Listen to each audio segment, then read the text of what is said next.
말 한마디가 가정을 살립니다. 시작.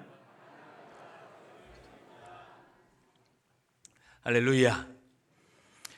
여러분, 오늘은 가정 시리즈 세 번째 설교로 에베소서 4장 말씀을 통해서 말 한마디가 가정을 살립니다 라고 하는 제목으로 말씀을 전하려고 합니다. 여러분, 우리는 지금 핸드폰 시대를 살고 있습니다. 연인끼리도 부부끼리도 가족끼리도 바로 앞에 앉아 있으면서도 말을 잘 안 해요. 그냥 핸드폰 보기가 굉장히 바쁘죠. 그렇죠? 어느 카페에서 젊은 연인 두 사람이 마주 앉아가지고 뭘 먹고 있는데 둘 다 한마디도 안 하고 그냥 핸드폰만 쭉 보고 있는 거예요. 한참 있다가 남자가 문자를 보냅니다. 바로 코앞에 있는데도 여자친구에게 뭐 먹을 거야? 그러니까 문자로 보내니까 여자친구가 대답은 안 하고 또 문자로 그렇게 얘기합니다. 짬뽕. 여러분, 귀찮아서 그런가요? 바로 앞에 두고도 심지어는 연인끼리도 말을 안 하고 문자로 하는 거죠. 이게 우리 시대의 자화상이기도 합니다. 지하철 한번 타보면 옛날에는 뭐예요? 신문 보는 사람, 책 보는 사람, 옆 사람과 얘기 나누는 사람, 뭐 그런 분들이 굉장히 많았어요. 근데 지금은 거의 모든 사람이 일관되게, 지금도 그러는 분 있는지 모르겠어요. 저를 보세요. 휴대폰 보지 말고 그냥 지하철 타면 모두가 다 일관되게 다 휴대폰만 보고 있어요. 진짜 한 사람도 예외가 없습니다. 심지어는 가족끼리 식당에 가지고 밥을 먹잖아요. 식구가 둘러앉아서 밥을 먹는데 이 밥을 먹는데 집중하는 게 아니고 각자 휴대폰만 쳐다봅니다. 어느 가정은 한 가족이지만 여러분, 어떤 면에서 정서적으로는 마치 모르는 사이 같은 느낌이 들 때도 있는 거예요. 여러분, 사람이 하루에 평균 약 16,000마디에서 2만 단어를 쓰면서 말한다고 하는데요. 근데 이상한 일은 그렇게 수많은 말을 하면서도 정작 우리 가족에게는 따뜻한 말 한마디를 못하는 경우가 굉장히 많다는 거예요. 밖에 나가서는 막 친절하게 이야기하는 것 같은데 집에 들어오면 썰렁합니다. 왜 그럴까요? 그래서 어떤 사회학자는 현대의 가정은 동거인의 가정이 되었다라고 말합니다. 같이 살지만 같이 사는 것 같지가 않은 거예요. 그냥 장소만 빌려가지고 동거인, 하숙방에 온 것 같은 느낌? 마더 테레사는 그래서 이 세상에서 가장 큰 가난은 사랑받지 못하는 것이 아니라 사랑한다는 말을 듣지 못하는 가난이다라고 이야기할 정도예요. 여러분, 이게 왜 그렇게 심각한 문제가 될까요?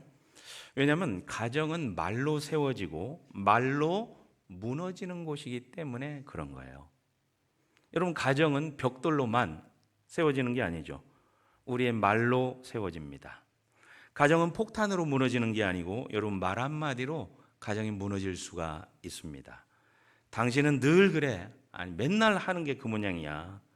그냥 내가 너 때문에 못 산다, 못 살아, 그냥 아주 그냥. 여러분, 왜 웃으세요? 양심이 찔리세요? 여러분, 이런 말들이 그냥 지나가는 말처럼 보이지만 하루하루 쌓이게 되면 마음에 곰팡이가 피고 점점 관계에 금이 가게 되는 거예요. 반대로 뭐예요? 힘들었지, 고마워, 다 당신 덕분이야, 미안해, 내가 제대로 못 들었네, 다시 한번 말해줘, 괜찮아, 우리 다시 한번 해보자. 여러분, 이런 말들은 다친 마음에 창문을 여는 말이기도 하고 상처가 난 마음에 약을 바르는 말이기도 하고 죽어가는 가정을 다시 숨쉬게 하는 말이기도 합니다. 오늘 본문의 에베소서 4장 25절 이하에 보면 사도 바울이 주는 말의 처방전을 우리가 보게 되는데요.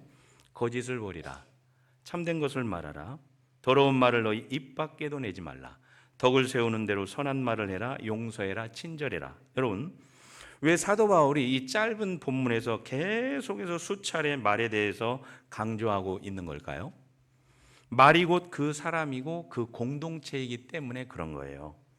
여러분, 가정이라는 공동체 역시 가장 중요한 말로 빚어지는 공동체입니다. 오늘 본문은 예수 믿는 사람, 예수 믿는 가정은 우리의 입술이 달라져야 된다고 말하고 있어요. 여러분, 그래요? 가정을 살리는 말 한마디는 첫째, 진실을 말하는 거예요.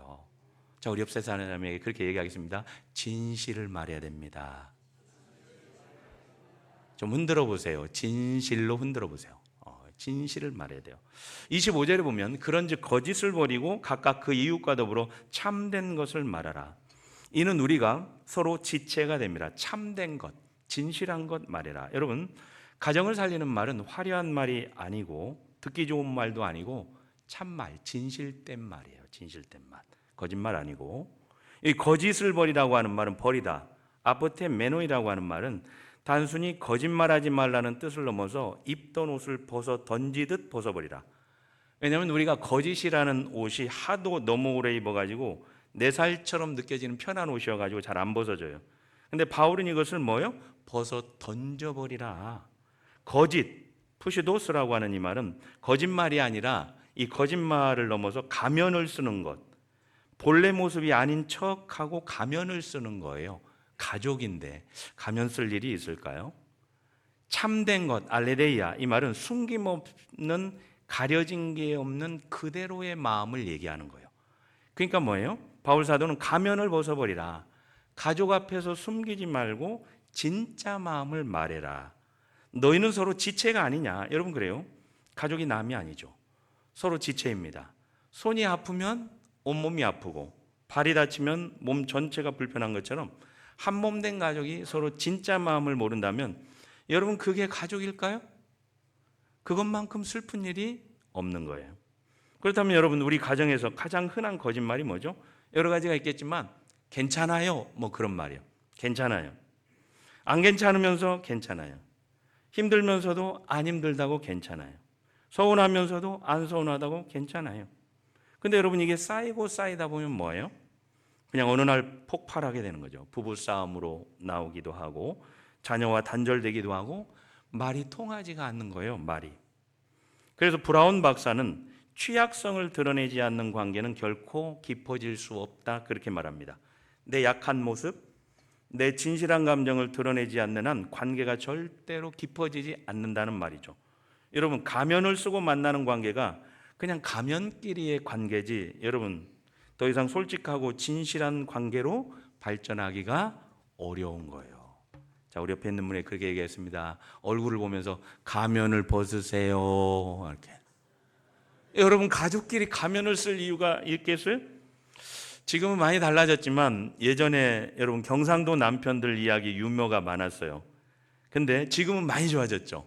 경상도 남편분들은 집에 들어오면 딱 세 마디만 한대요. 많은 말도 아니고 딱 세 마디. 애는 밥은 짜자. 그러니까 애 궁금하고 밥 달라고 하고 이제 잠자야 되니까 딱 세 마디만 한대. 애는 밥은 자자. 그러면 그 부인도 지지 않고 그렇게 대답한답니다. 애는 그럼 부인이 놀러 갔어. 밥은 체리 났어. 자자. 깔아놨어. 이것이 그러면 일상이 다 된다는 거예요. 부부 하루가 끝난다는 거예요. 물론 우스갯소리지만 혹시 우리 가정 모습이 이와 크게 다르지 않은지 돌아봐야 됩니다. 정현종 시인의 섬이라는 시 한 구절에는 사람들 사이에 섬이 있다. 그 섬에 가고 싶다. 여러분 가족 사이에도 섬이 있죠. 가고 싶은데 그 섬을 건너는 다리가 뭐예요? 진실한 말입니다. 진실한 말. 그러니까 여러분 말을 좀 더 하셔야 되는데 그것도 진실한 말을 더 해야 되는 거예요. 심리학자 칼 로저스는 건강한 관계의 핵심은 진정성, 곧 내 마음속의 속마음의 표현과 속마음이 일치하는 것이라고 이야기해요. 여러분 내 안에서는 외롭고 힘든데 밖으로는 괜찮은 척, 그 관계가 결코 깊어지지 않죠. 들어갈 수가 없죠. 여러분 가정은 강한 척하는 곳이 아니에요. 무너졌어도 다시 안아주는 곳이 가정이에요. 여러분 완벽한 모습을 전시하는 쇼 윈도우가 아닙니다. 상처를 내려놓고 함께 싸매는 병원이 가정인 거예요. 고 이어령 박사님이 생전에 이런 고백을 자주 했죠. 평생 글을 쓰면서 수많은 사람들에게 영향을 끼쳤지만 정작 아내와 자녀들에게 진짜 마음을 충분히 표현하지 못한 것을 후회한다고 얘기했어요. 그러니까 여러분 한국 최고의 지성인 여러분 그분처럼 말 잘하는 사람이 어디 있어요? 근데 그 마지막에 가족에게 진실된 마음을 말하지 못한 것을 가장 아쉬워했다. 이런 인터뷰. 그러니까 여러분 오늘 집에 가셔서 이렇게 말해보세요. 여보, 요즘 당신 마음이 어때요? 요즘 무슨 걱정이 있어요?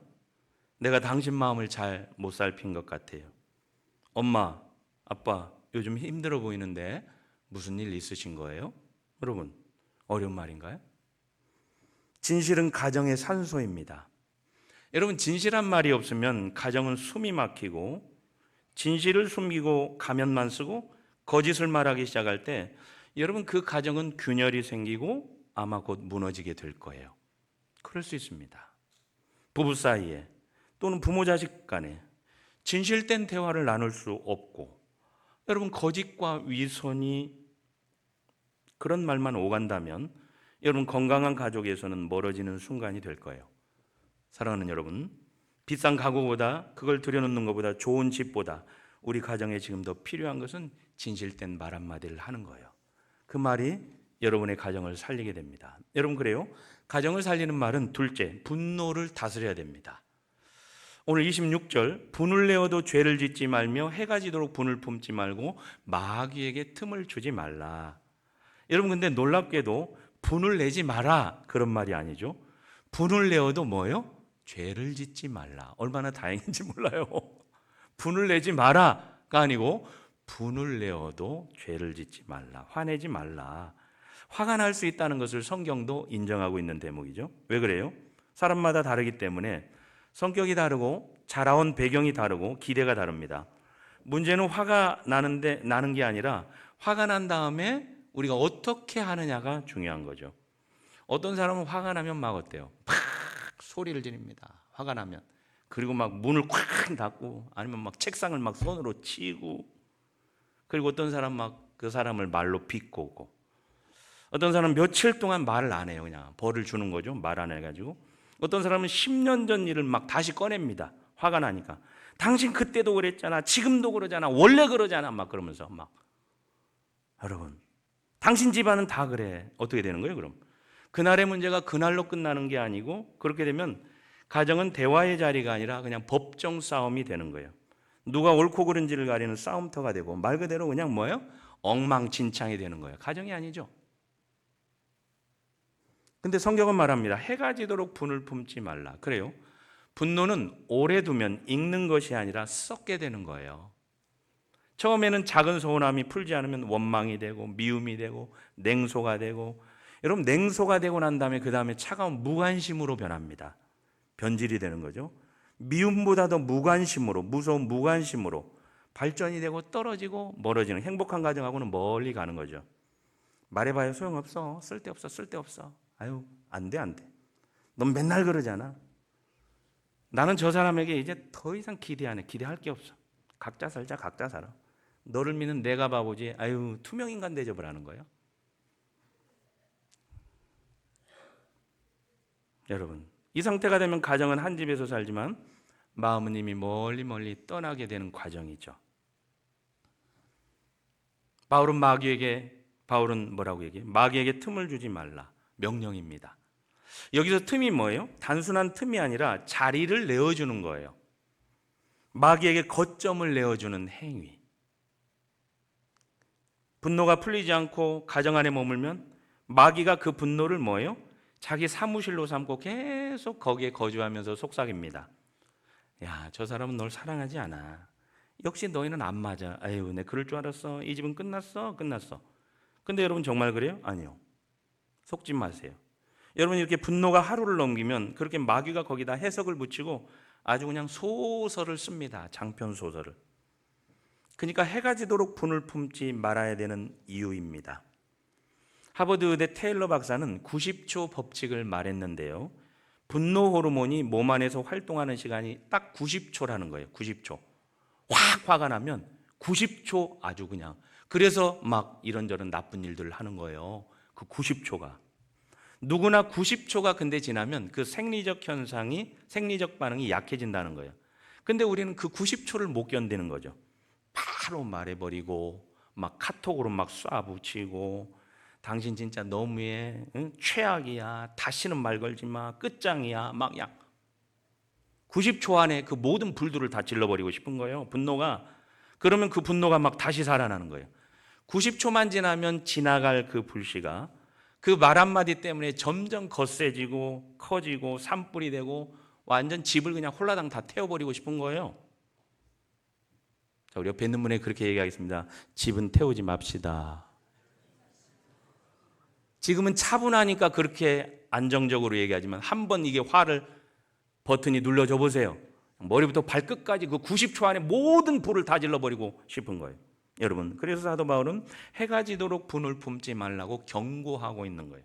여기서 품다는 말은 뭐예요? 헬라어로 이 품다는 함께 자다는 거예요. 함께.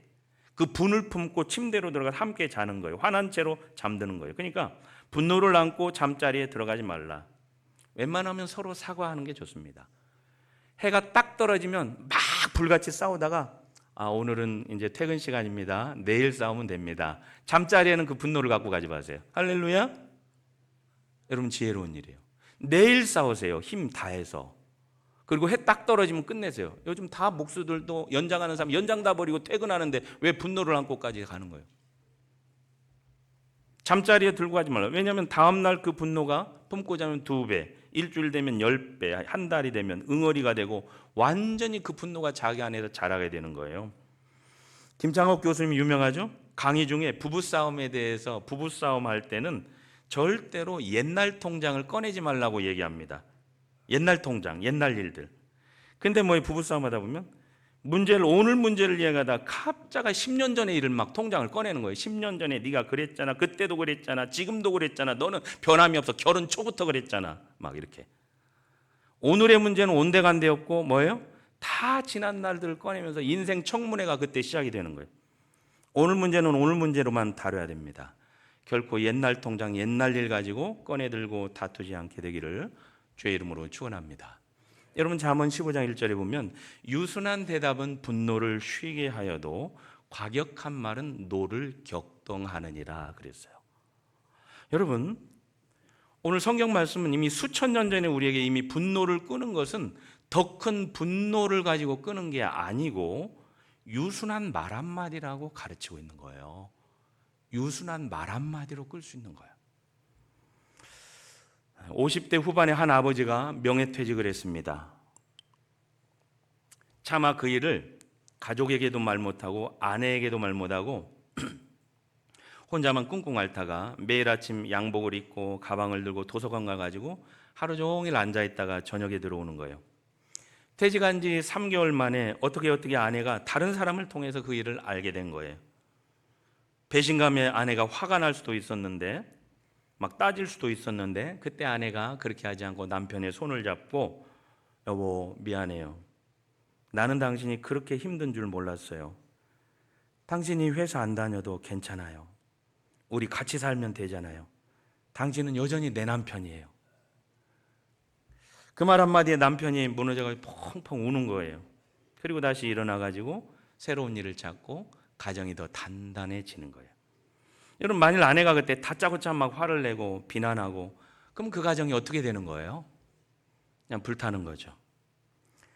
존 파이퍼 목사님은 그래서 분노는 사랑하는 사람을 향한 가장 위험한 감정이다. 왜냐하면 가장 가까운 사람에게 가장 깊은 상처를 남기기 때문이다. 여러분, 그래요. 90초를 견디는 그 짧은 침묵이 한평생의 후회를 막아주기도 합니다.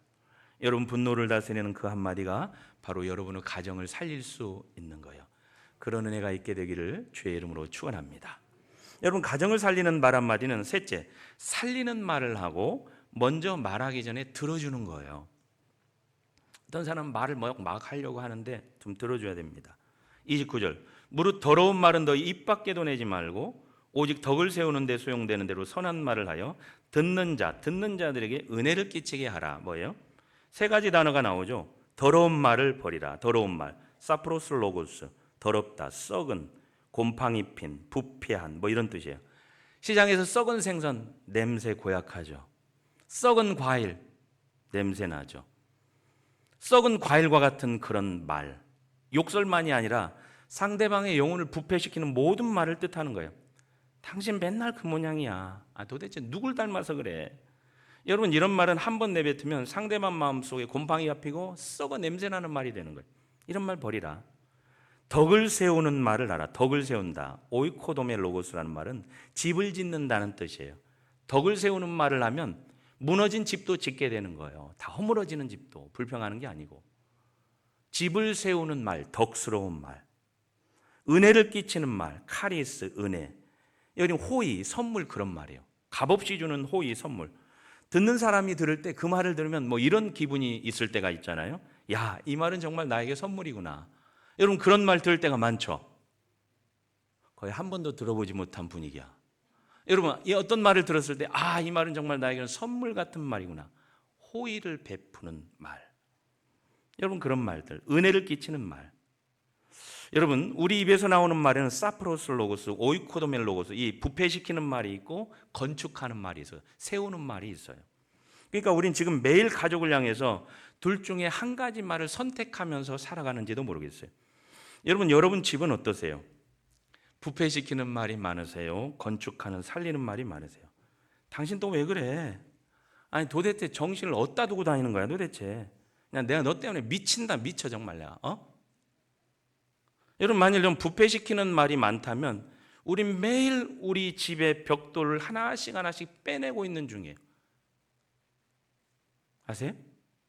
그 튼튼한 집이 여러분, 다른 사람이 무너뜨리지 않아도 스스로 무너뜨려져 가고 있는 거예요. 우리 벽돌을 빼내고 있는데 성인할 집이 어디가 있어요? 오늘 갑자기 집이 무너지는 게 아닙니다. 오늘 자고 일어났더니 자기 집이 무너졌어요? 아니에요.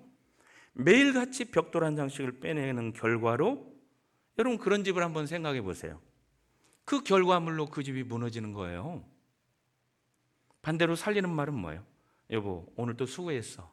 아들, 내가 노력하는 거 다 알아. 지금 성적은 빵점이지만 괜찮아. 화이팅, 괜찮아. 엄마 아빠 항상 고맙습니다. 여러분, 이 한마디가 지친 배우자에게는 정말 생명수가 되고 방황하는 자녀들에게는 방향을 찾는 돛이 되고 빛이 되는 거예요. 여러분, 헨리 나우에는 탕자의 귀향에서 인간이 가장 듣고 싶은 한마디는 내가 너를 사랑한다. 너는 내 사랑하는 자다라는 말이래요. 우리 한번 옆 사람에게 해주겠습니다. 성도님을 제가 사랑합니다. 좀 눈에 진실을 담아서 좀 얘기해야 돼요. 여러분, 성도님에게 하기 힘들어도 여러분 자녀들에게 그 말 못해요? 부모님에게? 제 부모님을 사랑합니다. 어려워요? 힘들어요? 우린 평생 그 한마디를 듣기 위해서 살아가는지도 모르겠어요. 우리 예수님 역시 세례 받으셨을 때 하늘에서 들린 음성이 이는 내 사랑하는 아들이요 기뻐하는 자라. 여러분, 이 음성을 들었기 때문에 광야의 시험을 통과하고 십자가를 짊어지고 갔을 수도 있어요. 우리 가족에게도 그렇기 때문에 그 한마디가 필요한 거예요. 너는 내 사랑하는 아들이야. 너는 내 사랑하는 딸이야. 당신은 내가 사랑하는 사람입니다. 어머니, 아버님 사랑해요. 여러분이 잘 아시는 배우 유해진 씨 아시죠? 그렇게 썩 저를 닮았기도 하고 잘생기지 못했어요. 유해진 씨. 왕사람의 1700만 정도를 찍은, 여러분 완전히 1700만을 찍은 그런 백상예술 대상을 받은 그런 분이에요. 근데 여러분, 처음부터 그 사람이 연기를 잘했어요? 아니에요. 자기 외모가 그러다 보니까 자신이 없어가지고 사랑 연기는 자기는 못한다고 생각했는데 어느 날 그때 은사인 대학교 다닐 때 송혜숙 교수님이라고 하는 분이 혜진아, 너 로미오 역할을 한번 해봐. 아니, 그 얼굴에 로미오? 자기가 생각할 때도 아닌 거야. 그래가지고 저는 아니에요. 제가 왜 로미오? 그랬더니 그 교수님이 야, 너라고 사랑의 감정이 없어? 왜 못해? 한번 해봐. 그래, 자기가 그때 깨달았다는 거예요. 그래? 그래서 해보기 시작하고, 처음부터 잘한 건 아니죠. 그래서 지금은 대한민국 최고의 배우가 된 거예요. 너 한번 해봐. 여러분, 그 한마디가 한 사람 인생을 살린 거예요. 고 박완서 작가는 칭찬은 듣는 사람만 좋아하는 게 아니라 하는 사람도 함께 환해진다 그랬어요. 살리는 말은 그래서 듣는 가족만 살리는 게 아니고 그 말을 하는 나 자신도 살아나게 되는 거예요. 더 나아가 오늘 29절에 보면 오직 덕을 세우는 데 소용되는 대로 선한 말을 하여 듣는 자들에게 은혜를 끼치게 하라. 그래서 듣는 자들에게 은혜를 끼치게 하라. 듣는 자들에게, 여러분, 그는 듣는 자에게 은혜를 끼치는 말을 하면 여러분 먼저 어떤 자세가 필요한 거예요? 듣는 자에게 은혜를 끼치는 말을 하려면 뭐예요? 듣는 사람이 그 은혜 되는 말이다라고 깨달아지려면 뭐예요? 내가 먼저 말을 할 때 그 말을 듣는 사람을 잘 살펴봐야 됩니다. 아무 말이나 막 하는 게 아니고 그 말을 또 잘 들어봐야 됩니다. 근데 우리 많은 경우에 상대방 말이 끝나기도 전에 막 내 말부터 하려고 하는 거예요. 막 말을 많이 하면 좋은 거고 말을 많이 하면 이기는 거예요. 저는 근데 말 많이 하는 빈깡통들을 너무 많이 봤기 때문에 이거는 말 많이 한다고 이기는 게 아니에요. 말 화려하게 번드르게 한다고 그분이 진실된가요? 그렇지 않아요. 잘 살펴줘야 되죠. 심리학의 아버지 칼 로저스는 사람이 진짜 들어주는 경험을 하면 그 사람의 인생이 바뀐다고 했습니다. 여러분 안 그래요? 진짜 여러분이 누군가를 들어보신 적이 있어요? 누군가의 말을? 아니 진짜 내 말을 누군가가 했을 때 들음을 받아본 적이 있나요? 이것을 심리학에서는 공감적 경청이라고 하는데 이 말은 무슨 말이냐면 아무것도 우리가 말을 들을 때 판단하지 않고 내게 있는 기준, 내게 있는 생각 이런 것들을 가지고 그 사람을 재고 측정하지 말고 그냥 백지상 때 그 사람 그대로를 들어야 되는 거예요. 그냥 그 사람을 들어야 되는 거예요. 평가하지 않고 그 사람 입장에서 있는 그대로 그 사람 편에서 들어주는 것, 있는 모습 그대로 그냥 그 사람을 받아주는 것, 공감적 경청, 감동의 순간이죠. 나를 어떤 일로 인해서 평가하거나 판단하거나 그러지 않고 있는 모습 그대로 들어주는 거예요. 그럴 때 사람이 바뀌는 거예요. 내 말을 진짜 가감없이 그대로 들어주고 있구나. 유퀴즈에 출연한 상담학 교수 이호선 교수가 이런 얘기를 했어요. 부부끼리 대화할 때는 내가 하고 싶은 말을 하는 게 아니라 상대가 듣고 싶은 말을 해주라는 거예요. 할렐루야. 아내가 힘들다고 할 때 뭐예요? 정말 아내가 듣고 싶은 말은 뭐예요? 남편이 그래? 이렇게 하고 이렇게 하고 이렇게 해야 돼? 해결책을 듣고 싶은 게 아니에요. 이미 부인도 알고 있어요. 그랬구나. 힘들었겠네. 속상했겠네. 그렇게 느낄만 하네. 남편들은 다 주무시고 계시는 것 같아. 낯간지러서 그렇게 못해요. 해봐 좀. 그랬구나. 해결책 제시하려고 하지 말고요. 공감해 주는 것. 들어주고 함께 맞장구를 치고 그걸 원하는 거예요. 근데 뭐예요? 남편들은 이 사람아 내가 듣고 보니까 당신도 잘한 게 없어 뭐 이렇게 나면 안 되는 거야. 산통을 깨는 거예요. 그럼 당신도 잘한 거 없어 뭐 이렇게 하면 안 돼요. 남편이 힘들 때도 마찬가지예요. 당신 요즘 많이 버거웠겠네. 몰라줘서 미안해. 당신 혼자 감당해서 미안해. 여러분 심지어 자녀가 실망스러울 때도 수학 점수 20점을 맞아왔을 때도 그때조차도 걱정하지 마 아들아. 넌 뭐가 돼도 될 거야. 뭐 수학만 잘하면 됩니까? 저도 수학 못해요. 왜요? 그래도 이 자리에 서 있잖아요. 여러분 뭐 수학만 잘하면 되는 거예요? 여러분 걱정하지 마. 넌 뭐가 돼도 될 거야. 틀린 말 아니잖아요. 이렇게 말해주는 거예요. 내가 하고 싶은 말이 아니라 상대가 지금 듣고 싶은 말을 해주는 거예요. 여러분 우리들의 귀는 그래서 가정의 응급실입니다. 응급실의 의사는 뭐예요? 저도 응급실 가봤지만 여러분 응급실을 막 상처 나가지고 갔는데 그 환자를 막 혼내는 의사가 있어요? 왜 피는 흘려가지고 말이야 나 바빠 이런 의사 있어요? 없어요. 그 의사가 어디가 다쳤는지를 살펴보고 어디가 아픈지를 좀 들어보고. 응급실에 왜 왔겠어요? 아파서 피 나가지고 왔는데 들어보고. 배우자가 지쳐가지고 들어옵니다. 자녀들도 피 흘리고 들어왔는데 상처 입고 들어왔으니까 잘 살펴보고 내 귀가 그 사람의 첫 치료실이 돼야 되는 거예요. 한 자매님의 간증인데요. 그녀는 남편과 10년 전에 아주 싸우다가 그래? 아주 그냥 남편하고 말하고 냉전 상태로 10년을 산 거예요. 여러분 같은 집에 여자가 톡 갈 수 있습니다. 자나깨나 조심해야 돼요. 저는 우리 집에 4명이나 있어요. 그런 분이 자나깨나 그분들 조심해야 됩니다. 하면 독하게 마음을 품으면 여러분 온열에도 서리가 내린다잖아. 어쨌든 10년 동안 말을 안 한 거예요. 그리고 뭔 말을 하려면 아이들한테 전령이에요. 시키는 거예요. 내가 이런 거 한다고 아빠 전해라. 그래가지고 자녀들을 통해서 말을 왔다 갔다 하는 거예요. 엄마가 저거 필요하다고 아빠한테 말해라. 이렇게. 근데 어느 자매님이 어느 새벽에 에베소서 오늘 본문 4장 26절을 묵상하다가 막 눈물이 왈칵 쏟아진 거예요. 분을 내어도 죄를 짓지 말며 해가 지도록 분을 품지 말고. 자기가 해가 지도록이 아니라 몇천 날을 10년 가까이를 이 분을 품고 있었던 것이 생각이 난 거예요. 해가 뜨고 지기를 수천 번을 했는데 분노를 안고 잠자리에 들고 있었던 자기 모습. 그 자매님 그래서 저녁에 용기를 내가지고 처음으로 남편에게 말을 건 거예요. 여보, 물 한 잔 마실래요?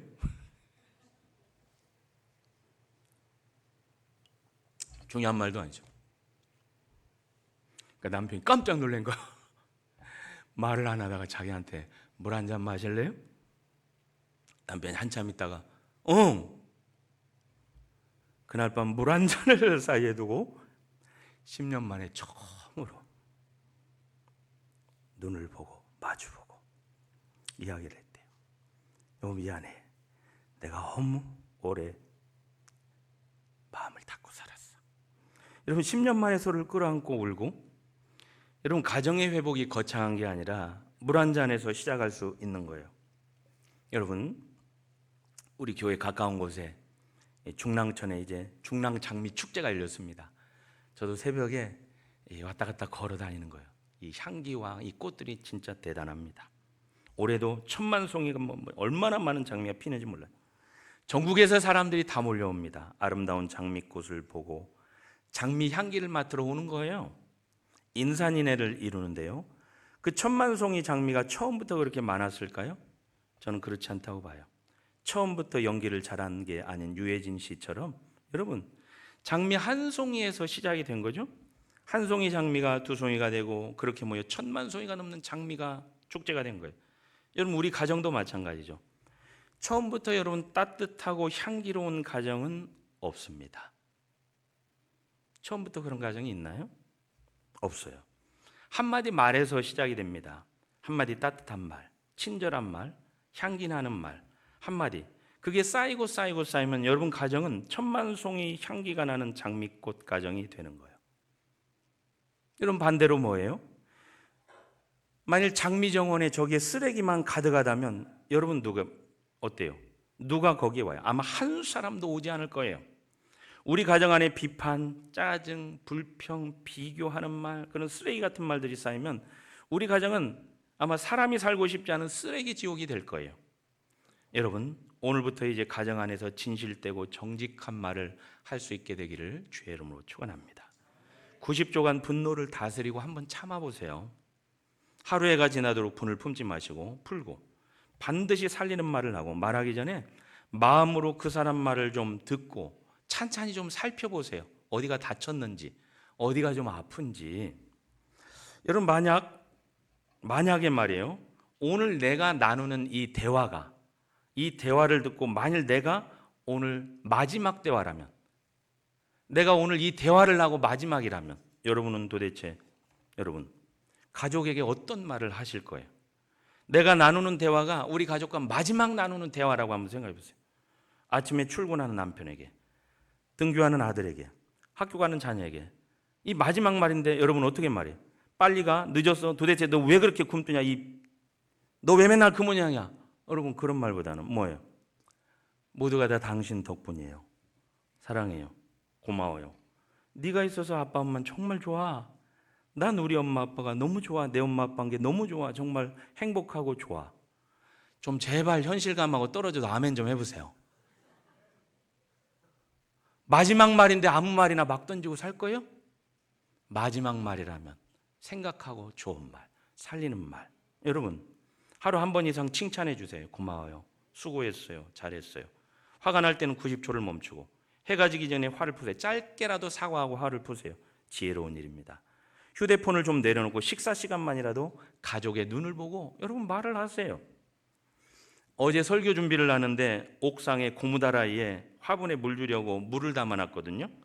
근데 커다란 까마귀 한 마리가 어디서 날아왔는지 그 물을 한 모금씩 마시고 가는 거예요. 한참을 바라봤어요.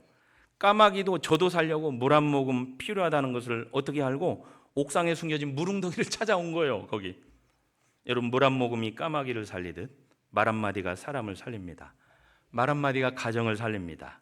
말 한마디가 공동체를 살립니다.